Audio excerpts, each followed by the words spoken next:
It leaves its victims almost lifeless from severe loss of body water. Cholera, an acute intestinal infection, is caused by the ingestion of food or water contaminated by bacterium.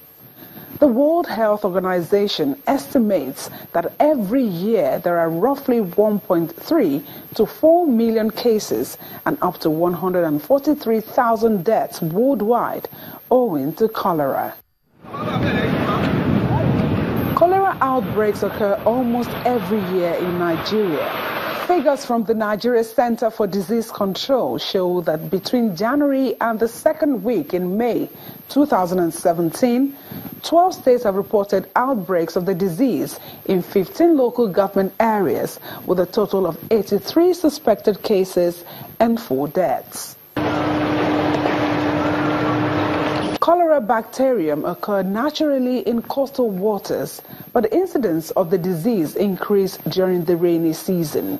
This is the time we are likely to have flood, to experience flood, and especially where we have poor sanitation, where people don't have toilet facilities, where open defecation is a common practice.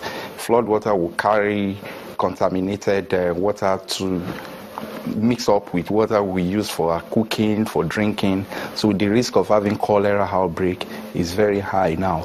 Aside from the rural areas where streams and rivers are major sources of water, other areas to watch out for cholera infection are camps for internally displaced persons.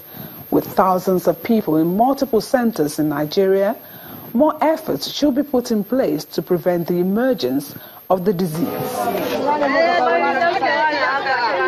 Apart from the contamination of water, other frequent sources of cholera infection to note are raw fruits and vegetables.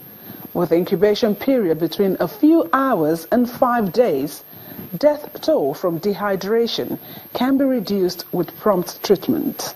Only 20% of people that are exposed will have symptoms. 80% don't have symptoms.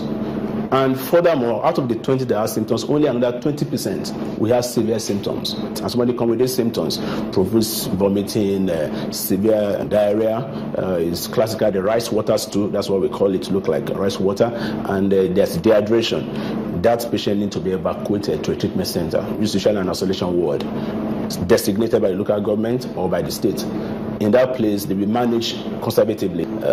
In trying to manage it at home without adequate knowledge, it could lead to spread among the household.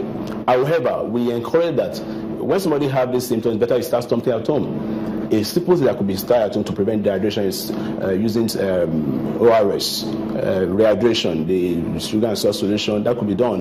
Although the World Health Organization approved cholera vaccine that provides short-term effect during outbreaks are available in over 60 countries, Nigeria is yet to benefit fully from this.